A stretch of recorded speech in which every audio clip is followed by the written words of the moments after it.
Vamos en esta mañana, queridos hermanos, a buscar en nuestra Biblia Génesis capítulo 50, versículo 20. Génesis 50, 20. Y hoy vamos a hablar un tema llamado la soberanía de Dios. ¿Amén?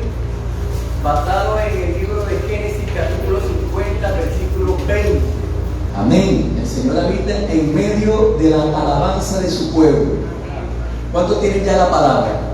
Entonces, teniendo la escritura en la que vamos a tener la palabra de Dios, se pone unos segunditos en pie para darle lectura y dice en el nombre del Padre, del Hijo y del Espíritu Santo: vosotros pensasteis mal contra mí, mas Dios lo encaminó a bien para hacer lo que vemos hoy, para mantener en vida a mucho pueblo.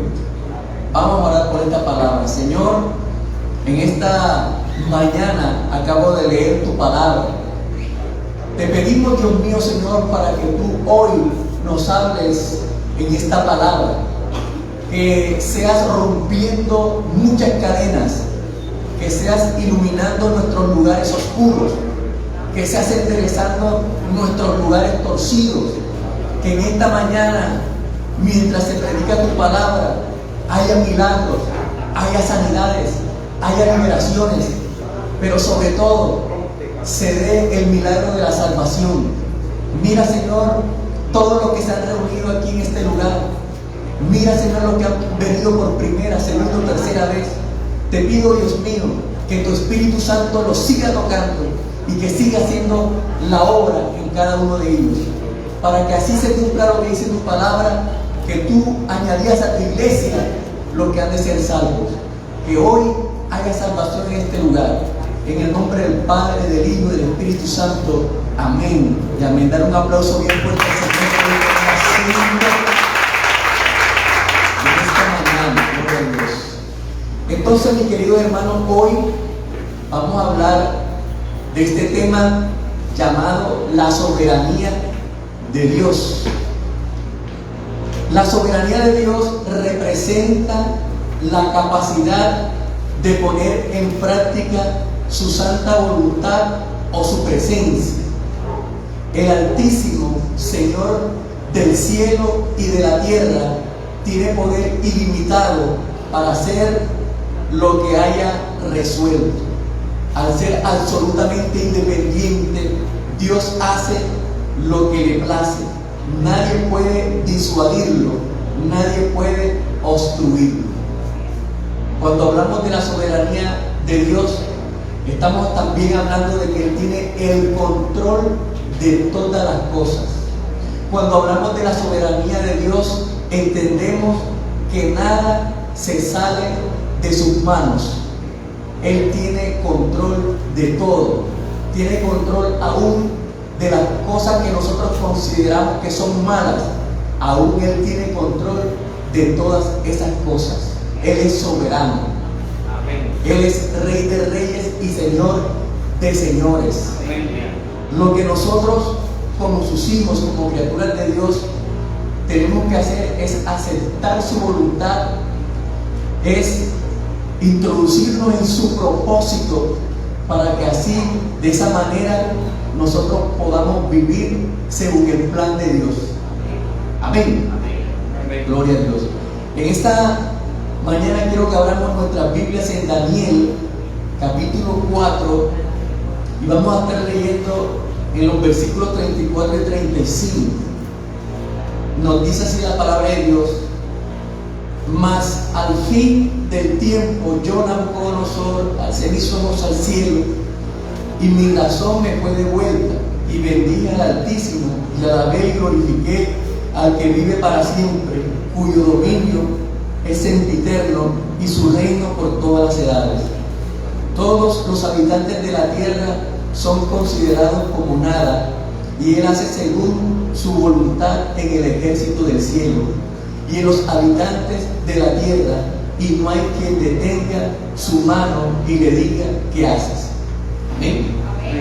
En estos versículos Nabucodonosor explica exactamente lo que es la soberanía de Dios. Nosotros sabemos, o por lo menos lo que conocemos la historia de Nabucodonosor, que fue el rey más grande de Babilonia. Nos dice la escritura que este rey tenía dominio sobre toda la tierra. Incluso en la Biblia se le da el título de Rey de Reyes. Y Nabucodonosor, dice la palabra de Dios, que se llenó de soberbia, de orgullo, por tanto poder que Dios le había otorgado, le había dado. Y nos dice la palabra de Dios que como él no quiso reconocer a Dios como el soberano, porque él se creía el soberano, él se creía el Rey de Reyes, ¿qué hizo Dios? Lo castigó por 7 años. Dice la Biblia que perdió la cordura y vivía como un animal y comía hierba como los bueyes del campo. Dice la palabra de Dios que su cabello le crecieron sus uñas. Durante 7 años vivió como un loco, ¿verdad?, en el bosque, en la tierra, comiendo hierba durante 7 años. Pero cuando este tiempo terminó, Dios, el soberano de todos los reyes de la tierra, le devolvió su cordura. Y cuando él volvió en sí, entonces mire el reconocimiento que le da el título de Rey de Reyes a Dios. Declara que Él es el soberano, que Él es el que gobierna sobre los reyes de la tierra. Antes creía que era el soberano, antes él se creía el Rey de Reyes, pero después de la experiencia que él vive, entonces le da la gloria a Dios. En el versículo 35 dice: todos los habitantes de la tierra son considerados como nada. O sea, ya está diciendo, ¿verdad?, que Él es el todopoderoso, Él es el que todo lo puede, Él es el que tiene el control de todas las cosas. Y en este tiempo que estamos viviendo el humanismo, donde existe el super yo, que el hombre se cree el todopoderoso, el que todo lo puede, Nabucodonosor dice: son considerados como nada. Dice: y Él hace según su voluntad en el ejército del cielo y en los habitantes de la tierra. No hay quien detenga su mano y le diga gracias. Amén. Entonces, aquí nosotros podemos observar en estos versículos cómo se habla de la soberanía de Dios, de que Él es el que tiene el control de todas las cosas. Amén. También quiero leer lo que dice Isaías capítulo 46, versículos del 9 al 10. Dice así de la siguiente manera: acordaos de las cosas pasadas desde los tiempos antiguos, porque yo soy Dios y no hay otro, Dios y nada hay semejante a mí, que anuncio lo por venir desde el principio y desde la antigüedad lo que aún no era hecho, que digo: mi consejo permanecerá y haré todo lo que quiero. ¿Amén? Ahí nuevamente Isaías nos está confirmando esa gran soberanía de Dios, de que, mis queridos hermanos, Dios es quien gobierna. Él es el que tiene el control. Amén. Y esto es muy importante que nosotros lo entendamos, porque cuando nosotros tenemos ya la comprensión de que Dios tiene el control de las cosas, entonces ya nosotros no peleamos con Dios, ya nosotros no luchamos en contra de la voluntad de Dios, la aceptamos. Y cuando uno acepta la voluntad de Dios, entonces a nosotros viene la paz, esa paz que sobrepasa todo entendimiento. Amén. Y a veces nosotros queremos tener el control de las cosas, pero nos hemos dado cuenta que entre más y más queremos tener el control de las cosas se nos salen de las manos. Y ahí es cuando nosotros tenemos que entender que es Dios, Él es el que lo hace todo, que Él ha diseñado un plan para cada uno de nosotros, y que nosotros debemos orar, y que nosotros debemos hacer su voluntad, que debemos someternos a lo que Él dice en su palabra, para que todo marche sobre ruedas. Amén. Amén. Porque luchar en contra de la voluntad de Dios es perder esa pelea. Amén. En esta mañana quiero poner el ejemplo de José. Aquí nos dice la palabra de Dios en Génesis 50:20: vosotros pensasteis mal contra mí, mas Dios lo encaminó a bien para hacer lo que vemos hoy, para mantener en vida a muchos pueblos. Los que estamos aquí conocemos la historia de José, y los que la hemos leído hemos llorado con esa historia. ¿Cuántos han llorado con la historia de José? Por lo menos siempre que la leo me dan ganas de llorar, me conmueven mis entrañas la historia de José. Lea la historia de José que se encuentra en el libro de Génesis, y le aseguro que va a ser un momento muy conmovedor para usted. Nos dice la Escritura que José en ese momento era el menor de todos sus hermanos, y Jacob lo amaba mucho, Jacob lo quería mucho, porque era el hijo de la mujer que él amaba. Y recordamos que la esposa de Jacob, ella era estéril, pero Dios hizo un milagro y ella pudo dar a luz un hijo al cual llamaron José. Y José era muy amado, dice la palabra de Dios, que Jacob le hizo una túnica de colores al muchacho. Y Dios comenzó a revelársele a José y a mostrarle su propósito, a mostrarle cuáles eran sus planes. Pero cuando los hermanos escuchaban estos sueños y veían la actitud de Jacob para con José, comenzaron a llenarse de envidia, comenzaron a sentir celos, al punto, mis queridos hermanos, que lo aborrecieron, lo odiaban, no querían verlo ni en pintura. Pero el papá se hacía el ciego y el oído sordo. Y dice la palabra de Dios que un día mandó a José como a manera de espía para ver qué hacían sus hermanos. Y José, muy obediente, fue a ver dónde estaban sus hermanos y los encontró. Pero cuando José venía a la distancia, hicieron un plan para deshacerse de José. Entonces dijeron: ahí viene el Señor, el soñador, matémoslo. Dijeron los hermanos, estamos hablando de los hermanos de José, matémoslo. Y dice la palabra de Dios que Rubén intervino y dijo: no matemos al muchacho, vamos a echarlo en esta cisterna. Y allí comenzó la pesadilla para José. Fue echado en esa cisterna, comenzó a rogar. El plan de ellos era dejarlo en esa cisterna para que se muriera.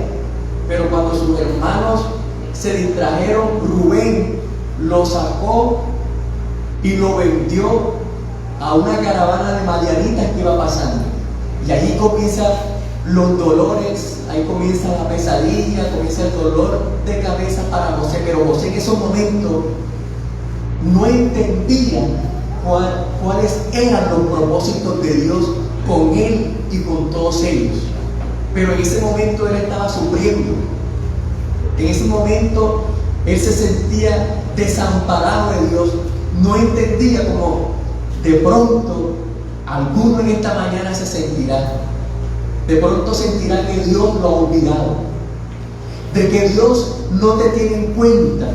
Pensarás, de pronto pensarás incluso hasta que Dios no tiene un propósito contigo por la cantidad de cosas que te han estado pasando durante hace algún tiempo, o de pronto durante algunos años, y tú dirás: ¿qué es lo que está pasando conmigo? Lo mismo pensaba José.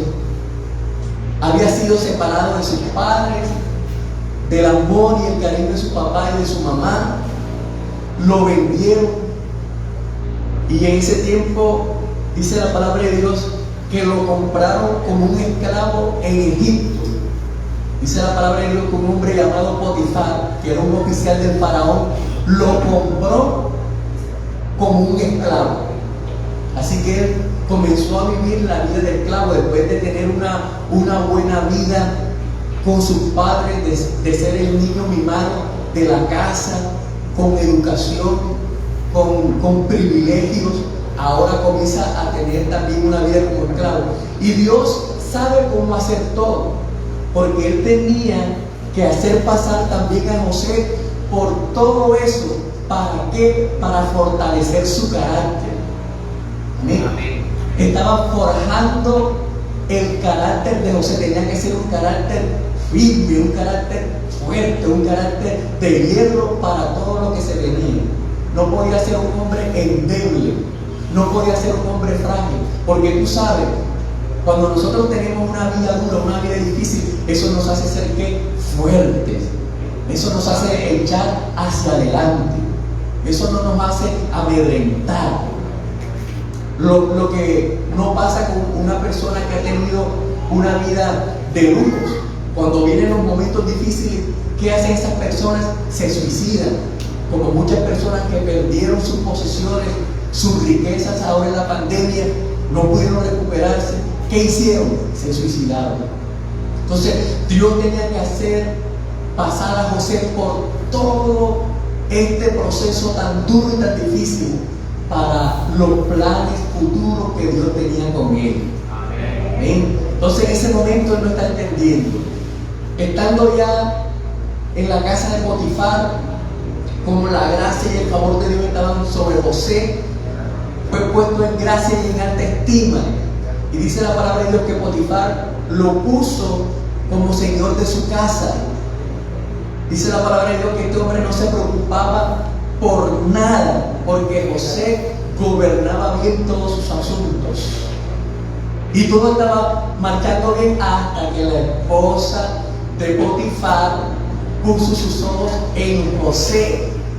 Amén. Como quien dice Dios, te estás ambientando mucho, te estás acomodando mucho, te estás acostumbrando mucho, así que te vamos a mover el piso.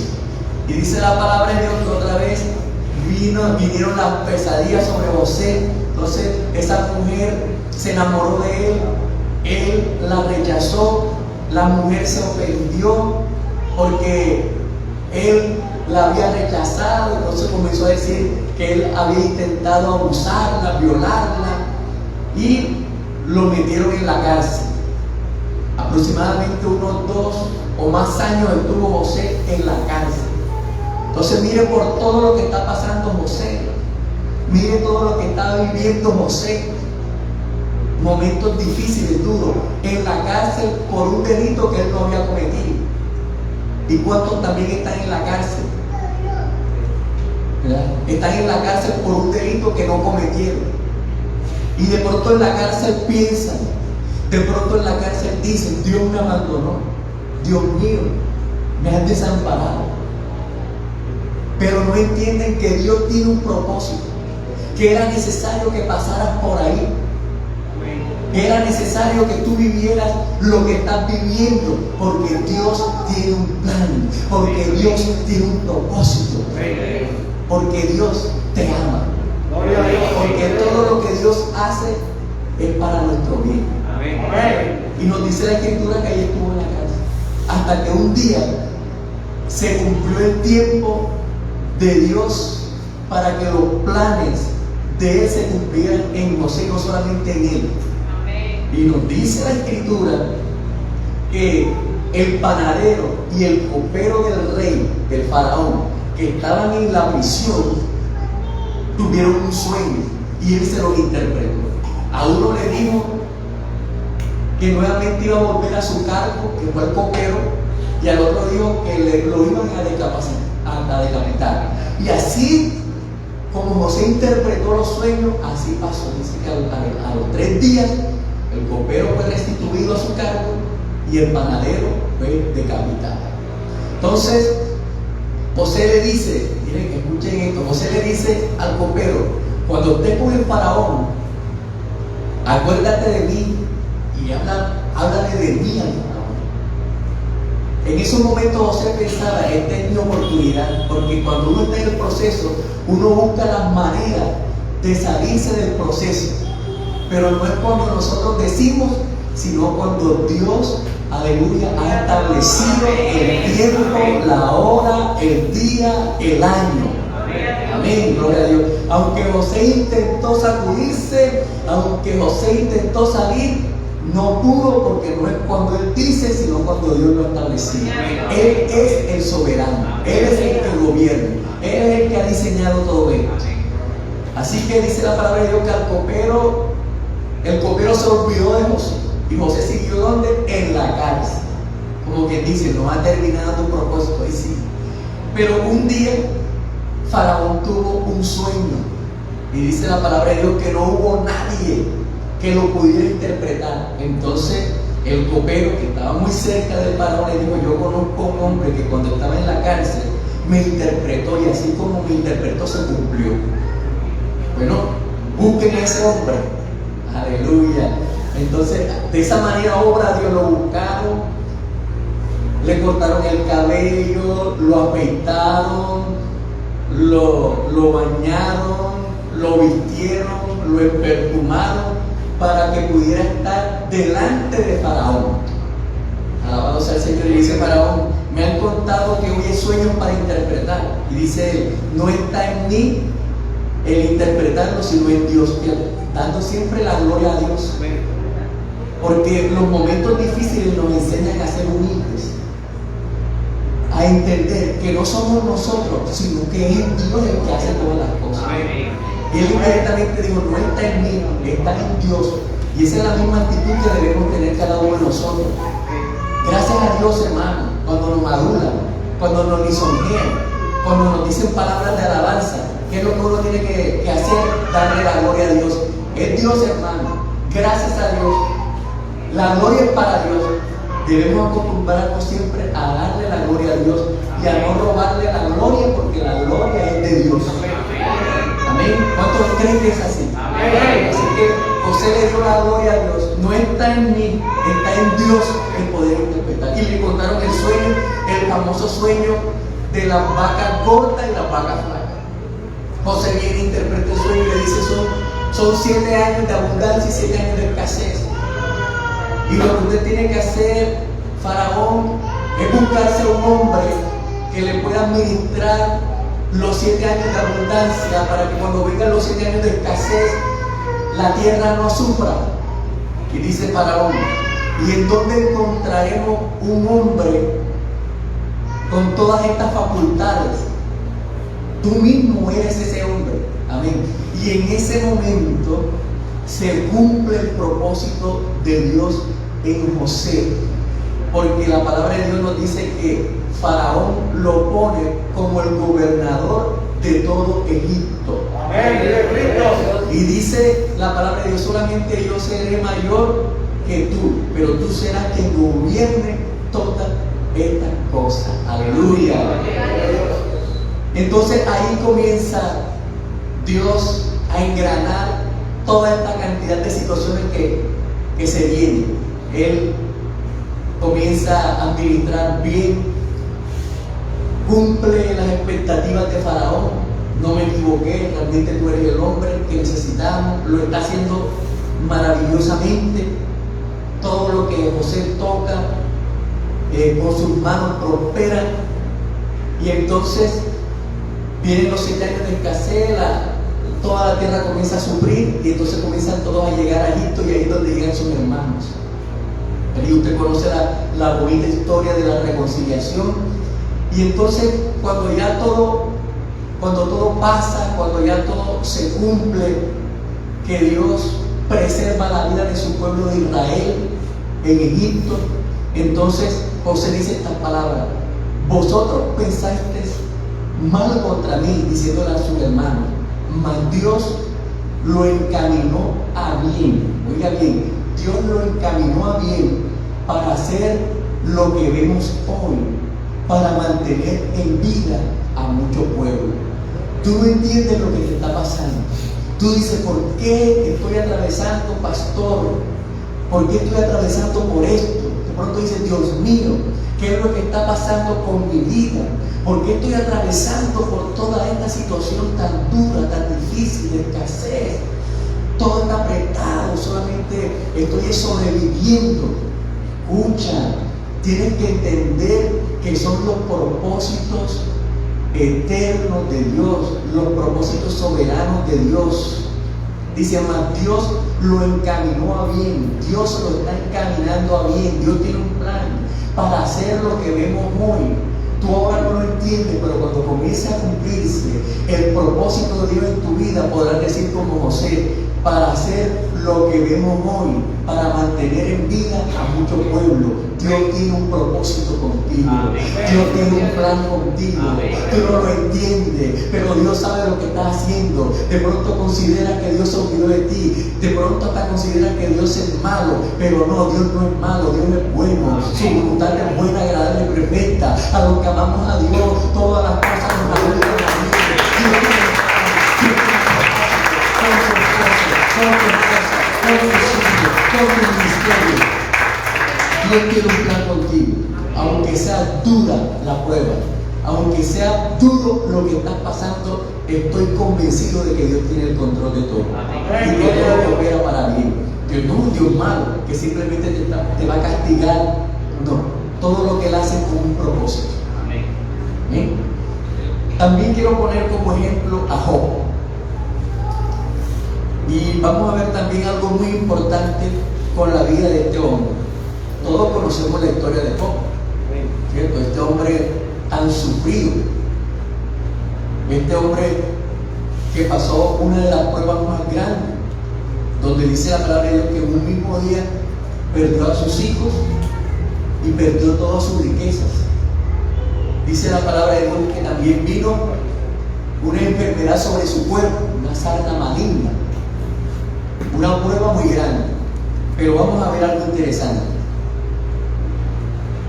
En Job capítulo 1, versículo 21 dice, y dijo, desnudo salí del vientre de mi madre, y desnudo volveré allá. Jehová dio, y Jehová quitó, sea el nombre de Jehová bendito. Amén. Aquí nos dice la palabra del Señor que Job declaró y dijo, Jehová dio y Jehová quitó, sea el nombre de Jehová bendito. O sea, aquí Job está diciendo y tiene el entendimiento de que fue Dios quien lo hizo pasar por todo esto, de que fue Dios quien lo permitió. Y esto que estoy diciendo es muy importante y te vas a dar cuenta del porqué. En Job capítulo 2, versículo 7 en adelante dice, dijo Jehová a Satanás, ¿de dónde vienes? Respondió Satanás a Jehová y dijo, de rodear la tierra y de andar por ella. Jehová dijo a Satanás, ¿no has considerado a mi siervo Job, que no hay otro como él en la tierra, varón perfecto y recto, temeroso de Dios y apartado del mal, y que todavía retiene su integridad, aun cuando tú me incitaste contra él para que lo arruinara sin causa? Respondiendo Satanás, dijo a Jehová, piel por piel, todo lo que el hombre tiene dará por su vida. Pero extienda ahora tu mano y toca su hueso y su carne, y verás si no blasfema contra ti en tu misma presencia. Y Jehová dijo a Satanás, he aquí él está en tu mano, mas guarda su vida. Entonces salió Satanás de la presencia de Jehová e hirió a Job con una sarna maligna desde la planta del pie hasta la coronilla de la cabeza. En estos textos nosotros nos damos cuenta de que Satanás enfermó a Job con una sarna maligna. Dice la palabra de Dios, desde la coronilla de su cabeza hasta la planta de sus pies. Lo dice, ¿cierto?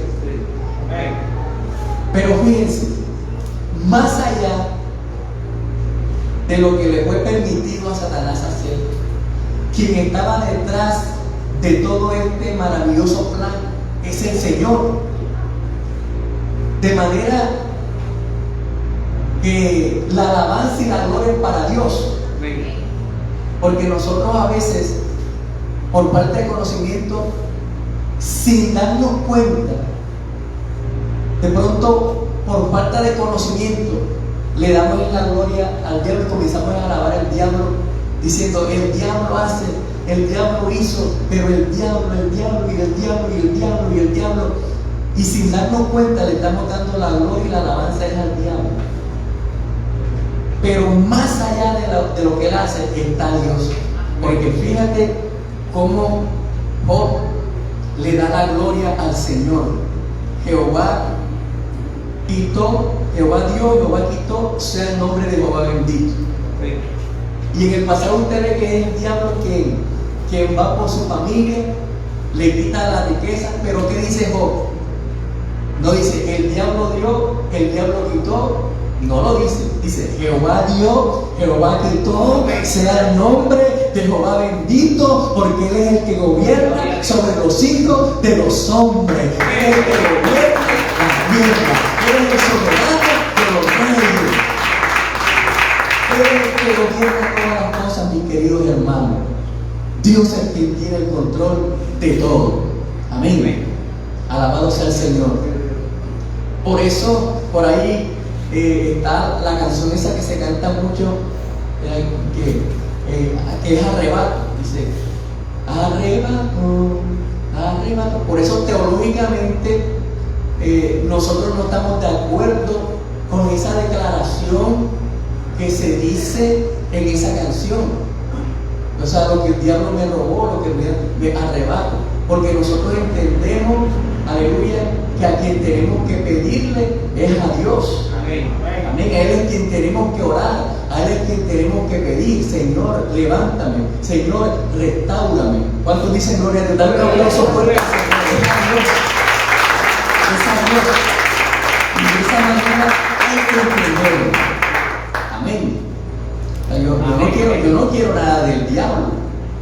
Yo no sé si usted quiere algo del diablo. Yo no quiero nada del diablo. Por eso al diablo no tenemos que pedirle. Al diablo hay que reprenderlo y echarlo fuera en el nombre de Jesús. Amén. Amén. Pero a quien nosotros tenemos que pedirles es al Señor. Amén. Mis queridos hermanos, tenemos que entender que todo viene de Dios. Mira lo que nos dice la palabra de Dios en Efesios, capítulo 1. Y con esto voy a concluir. Efesios capítulo 1, del versículo 3 en adelante dice: bendito sea el Dios y Padre de nuestro Señor Jesucristo, que nos bendijo con toda bendición espiritual en los lugares celestiales en Cristo.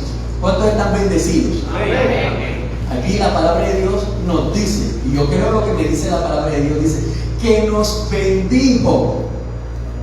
No dice que nos bendecirá, dice que nos bendijo con toda bendición espiritual en los lugares celestiales en Cristo. Amén. Dice: según nos escogió en Él antes de la fundación del mundo, para que fuésemos santos y sin mancha delante de Él. Amén.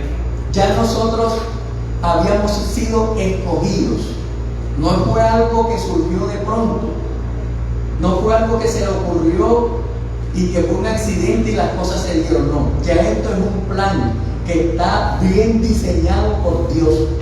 Y aquí nos dice la Escritura: según nos escogió en Él antes de la fundación del mundo, dice, para que fuésemos santas y sin mancha delante de Él. Dice: en amor, habiéndonos predestinado para ser adoptados hijos suyos por medio de Jesucristo. Esa palabra predestinado, cuando uno habla del destino, muchos escuchamos la palabra el destino. ¿Cuál será el destino de estas personas? Pero aquí se utiliza la expresión predestinado, o sea, destinado de antemano, destinado desde antes.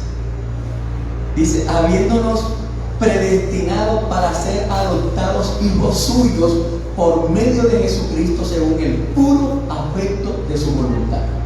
El puro afecto de su voluntad. Y aquí es donde estamos. ¿En cuál es la voluntad de Dios? Amén. para cada uno de nosotros. ¿Y qué nos dice la Escritura? Que su voluntad es buena, agradable y perfecta. O sea, que Dios quiere lo mejor para cada uno de nosotros. Amén. Y todo lo que nos está pasando es para bien. Amén. Job terminó sus días diciendo: de oídas te había oído, pero ahora mis ojos te ven. Amén. Job capítulo 5, versículo 17 y 18 dice: porque Él es quien hace la llaga y Él la vendará. Él hiere y sus manos curan. Amén. Mira cómo dice la palabra de Dios. Él es el que hiere, Él es el que hace la llaga. Eso tiene un significado muy grande. De que hiera y de que haga la llaga quiere decir que hasta las enfermedades vienen de parte de Dios. Dice, Él es quien hace la llaga. Dice, pero Él la vendará. Sus manos hieren, pero Él cura. Porque cuando estamos en la voluntad de Dios, todo eso es para enderezar, todo eso es para corregir, todo eso es para el bien de cada uno de nosotros. Amén. Porque Dios ha dicho que haga lo corrige, aunque lo tiene corrido. Amén, estamos entendiendo. Amén. Así que cuando una persona sigue su vida en este mundo, hace, deshace y nada le pasa, no es una cosa rara ni extraña. Incluso hay un dicho que dice que hierba mala no muere, porque uno se puede dar cuenta que esa persona va por la vida y nada malo le pasa. Pero de pronto te dice, y a mí me viene esto, me viene aquello, pero debe ser feliz. ¿Sabes por qué? Porque Dios al hijo que ama, lo corrige. O sea, que Él nos tiene por hijo. No nos deja pasar nada. Y por eso nos pasa lo que nos pasa. ¿Para qué? Para enderezarnos, para corregirnos, para perfeccionarnos. Amén. Así que el que debe estar preocupado es aquel que nunca le pasa nada y peca y peca y peca y peca y nada le pasa. No lo tiene Dios por hijo. Entonces gócese y alégrese, porque usted es participante de esos sufrimientos de mi Señor Jesucristo. Amén. Job decía que Dios lo iba a levantar del polvo de la tierra, porque yo sé que mi Redentor vive y del polvo de la tierra me levantará. O sea, él entendía que era un propósito de Dios, pero que él no iba a quedarse en esa condición. Cuando estaba viviendo esa pesadilla, él sabía que ese no era su final. Él sabía que eso era un proceso. No entendía, pero sabía que Dios lo tenía en el molino, que Dios lo estaba procesando. Y al final, Dios lo hizo el doble de rico y lo bendijo el doble de lo que era antes. Y ahora tenía más sabiduría y más conocimiento que lo que tenía antes. Amén. Entonces Dios es un Dios perfecto. Sus planes engranan perfectamente. Dios tiene el control de todas las cosas, mi querido hermano. El tiempo, todo, porque hay personas que dicen, ¿hasta cuánto tiempo estaré yo en esta prueba? Hay un dicho que dice que no hay mal que dure 100 años, ni cuerpo que lo resista. Entonces, a los que amamos a Dios, a los que estamos dentro de su voluntad, cuando estamos sometidos a un proceso de esto, es por el bien de nosotros. Pero esa palabra, a los que amamos a Dios, todas las cosas nos ayudan a bien, es para el que cree, es para los hijos de Dios. No son para las personas del mundo, porque muchas personas del mundo están sufriendo, pero es por causa de sus pecados, es por causa de su maldad. Pero a los que amamos a Dios, cuando nos pasan cosas malas, porque hay un libro que dice, cuando a los hijos de Dios les pasan cosas malas, hay un libro que trata de explicar el por qué a los buenos les pasan cosas malas. Y la explicación de eso es porque Dios nos quiere perfeccionar y permite el sufrimiento, permite el dolor en la vida de nosotros para perfeccionarnos.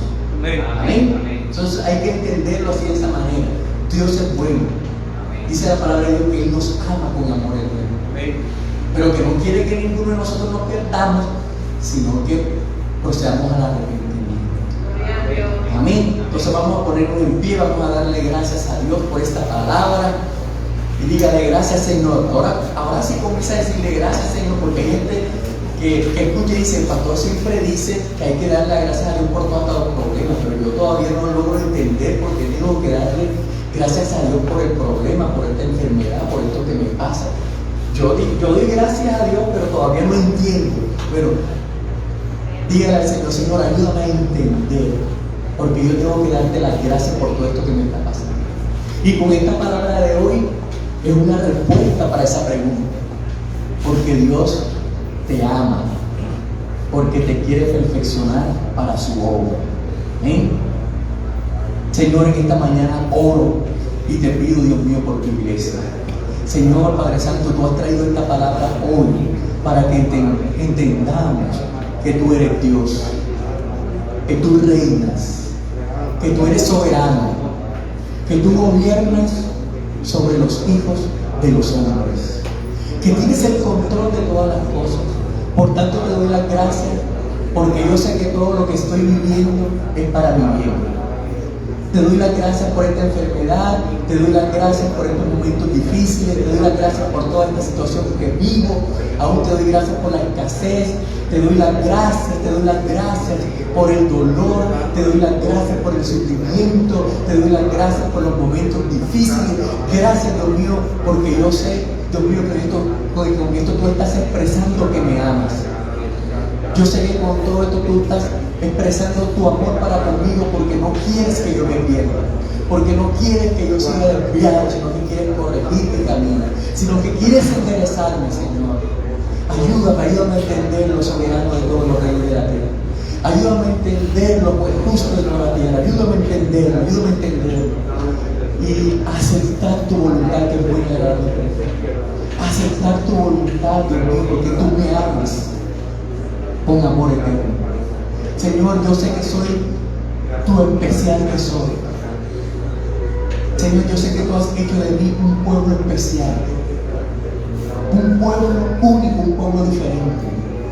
Señor, gracias, porque yo sé que soy especial para ti. Señor, y como el barro en tus manos, haz de mí lo que tú quieras, porque tú eres el que manda, tú eres el que gobierna, tú eres el Señor. En el nombre de Jesús.